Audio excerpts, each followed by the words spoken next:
next up will be Nick's Ork Army.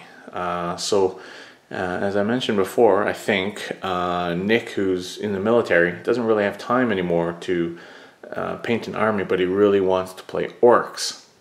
So we agreed that I would do his army for him, assembly and painting and stuff, and for free. I'm not a commissioned painter or anything, and that he would, and then it would be his. But in the meantime, when he's not around, I can use it for the channel. So seems like a good deal. I've always wanted to do orcs, but I'm not bad enough to actually buy them and to do them. So this is a good compromise for me.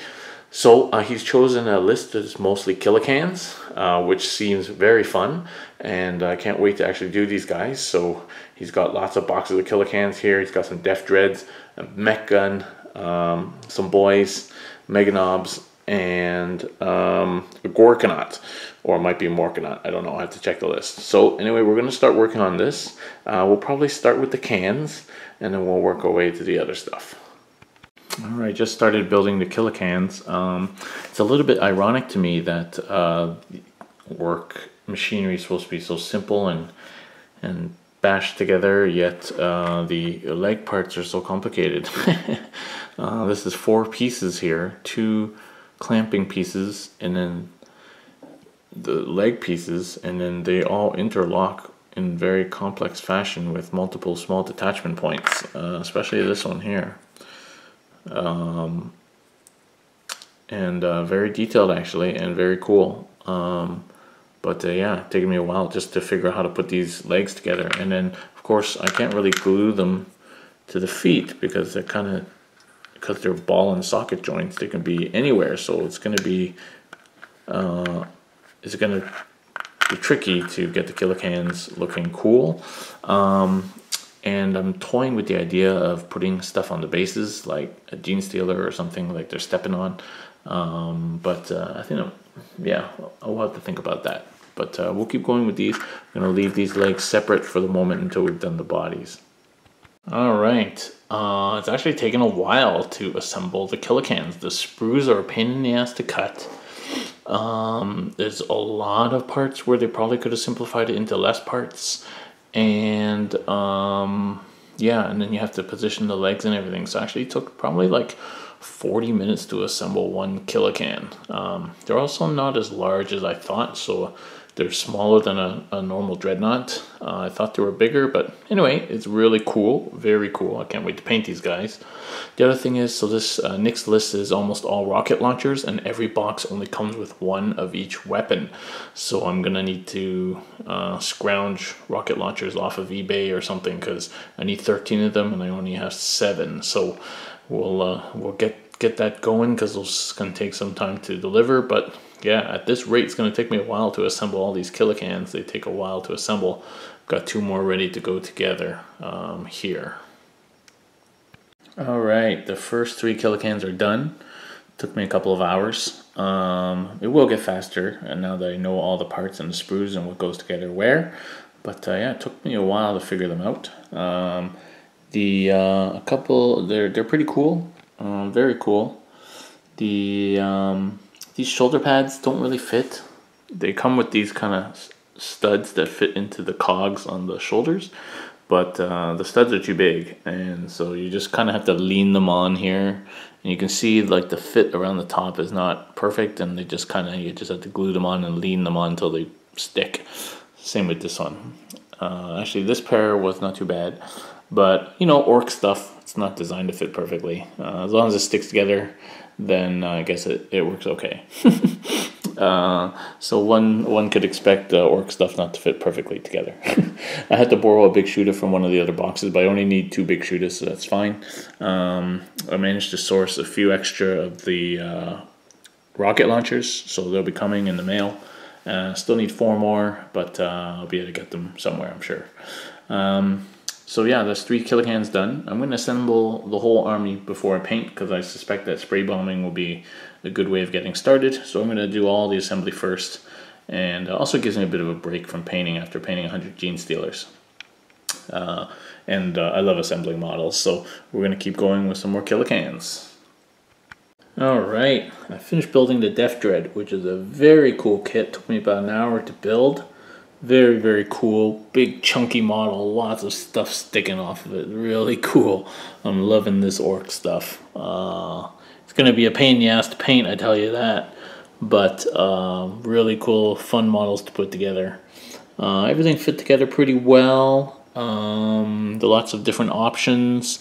And so, of course, you can't, Nick's list calls for double Scorcha, but only comes with one Scorcha, so it just took one of the Scorcha arms from the unused killa-cans, and of course all the parts seem to be interchangeable in the orcs. I guess that's designed and fluffy, and so there's got two Scorches now, and then it's got these two claws. I picked this one with the mask on the front because it looks pretty cool. It's got the little totem there at the top and the big exhaust at the back. The base seems a bit small for it. That's the base it came with. It seems like it could definitely use a bigger base, but that's the base it came with, and so yeah, it's kind of like overgrowing the base. But yeah, it's a pretty chunky model. Let's see if I can get something to compare it with. Well, let's compare it to just a normal Dreadnought here, normal Dreadnought. And it's a lot bigger than a normal Dreadnought.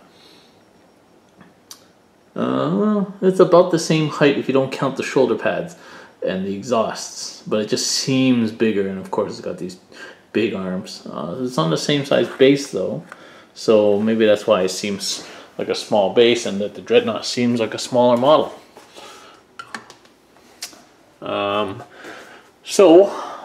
That's cool. I would need it to. You may be wondering why I didn't carry on with the killa-cans, because I got bored. So I wanted to. I'm going to intermix a box of killa-cans, then something else. Box of killa-cans, then something else.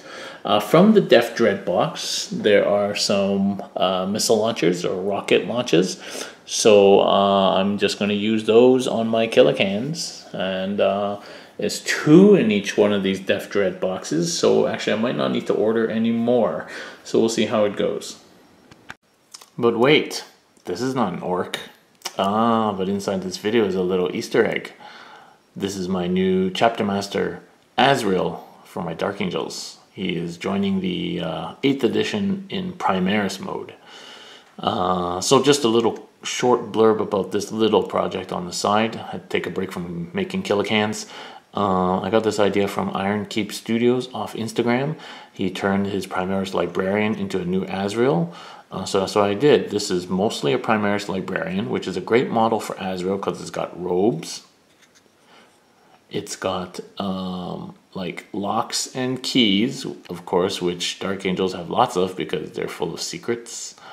And then it's got the Aquila, and it's got a sword arm and another arm. So the great basis for Azrael.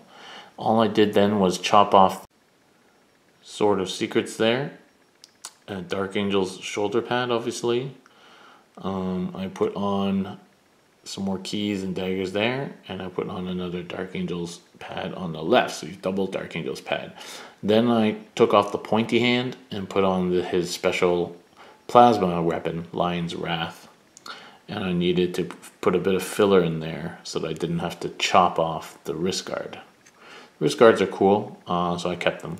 And then, of course, I put the Company Master head from the upgrade sprue on, and I chopped off this Psychic hood, basically. You can see the chopped edge of the Psychic hood there. And then a Primaris backpack. So that makes a really cool Primaris Azrael. Now, for tournaments, I'm not going to use him, first of all, because people might object. And second of all, he's on a 40.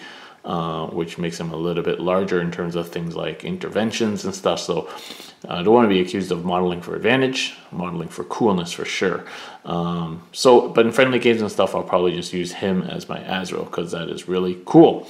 And then what you say happened to the banner? Well, I couldn't stick this banner on top of the new backpack because it's just too heavy because it's metal, and I couldn't stick the old. It normally comes attached to a backpack, and I couldn't stick that on the model because it just wouldn't fit because new backpack style. So what I've done is I've ordered a Watcher in the Dark, the one that comes with the Deathwing command box where the Watcher is holding the sword. And I'll just chop the sword off and put the banner on, and then he'll be my banner bearer. and he'll just run around beside Azrael. And that's another reason why I didn't want to, you don't want to use this in tournaments, because normally people might consider the banner on top as eligible for line of sight. He's a very easily targetable character because of this massive banner. So this, putting it down here, would be considered modeling for advantage, I guess, even though it's a separate model. And it's a separate model is another issue. So anyway, to avoid all that, it's just for fun play. But yeah, then I'm going to have a little watcher carry him around with his banner on. That's cool. Okay, so that's just my little Easter egg. On back to ORKS. So here's my second set of killa-kans. Went together much faster. So these arms are from the Def Dread set, and they're just kind of stubby. They don't have the full arms, and it's only 2 rockets instead of 3, but it's still a rocket launcher. It's a rocket launcher from the Def Dread, so it looks okay. So I've got 3 guys with rocket launchers in my second set here. 2 with the Def Dread arms, and then 1 with like the proper arm there. So we'll keep going now. As a break from killa-kans, I'm going to assemble the mech gun next. Alright, so the big mech gun is done with a custom mecha cannon and the 5 kind of grot engineers, which are very cool. These guys are quite cool. Let's see if I can zoom in on these guys. That guy's got 2 little tools there. That guy's carrying a box. That guy's got a welding mask on and a cable of some sort. That guy's doing something, talking to somebody, shouting, and this guy's carrying cable. Pretty cool. And here's the cannon, which is a pretty fun model to put together. Things are kind of not quite straight or off kilter, but they're just supposed to be like that, I guess, because this ORKS. So you see how it's kind of twisted and the cannon's kind of tilted, but you know, this is an ORK gun, and I guess that's what ORK guns are like. And yeah, it's pretty cool. It's pretty detailed. I mean, as soon as I can zoom in here, this wire going around the screen there, that was a separate piece. Yeah, and then you know, all these things are separate pieces. So it's pretty cool. And now there's a gunner who stands on this platform with some binoculars. He's over here. It would be impossible to paint if I put him on there, so I've left him off, and then I'll glue him on afterwards. And the gun goes up and down, swivels up and down. Let's see if I can.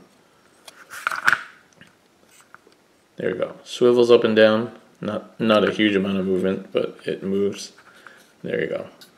Pretty cool. Okay, so another set of killa-kans coming up, and then we'll move on to the big mechs.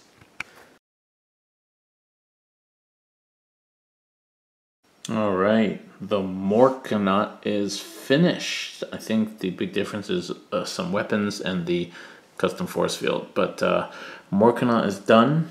The bottom half did not go together super well, but everything else went together as expected, and it looks awesome.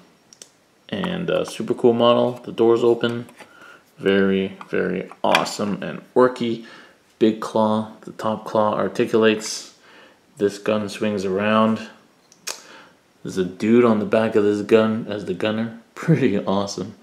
There's a driver up here. And the force field at the back. Very cool. Now, I left the head off. The head kind of goes in this pocket in that hole there, but I wouldn't be able to paint the head properly with it in, or the top of here properly for that matter. So I left the head off, and then I can just slot it on afterwards. Otherwise, it looks super cool. The other thing I'm going to do is not put it on the base. I think it'd be easier to paint, especially around the bottom and the underside, and to get it sprayed well without the base on. So I'm leaving off the base for now, and I'll put it on the base afterwards. So with that, the Ork army is completely assembled. And here it is. 2,000 points of killa-kan wall ORKS. And so we've got our big mech in mega armor here with a grot boiler. We've got Choppa big mech on a bike. Another Choppa big mech on a bike. We've got some grots here with this custom artillery cannon thing. And then we've got 5 units of 3 cans. all with rocket launchers. And the saw thing, or some kind of close combat weapon, it doesn't really differentiate on the data sheet. I'm still missing 2 rocket arms, so I've just ordered them on eBay, so they should be here soon. But otherwise, they're all complete, and I've got 2 def dreads, both with double scorches, and I've got my Morkanauts. So there we go. There's the whole orc army, just about ready to go, and we're gonna get painting these bad boys.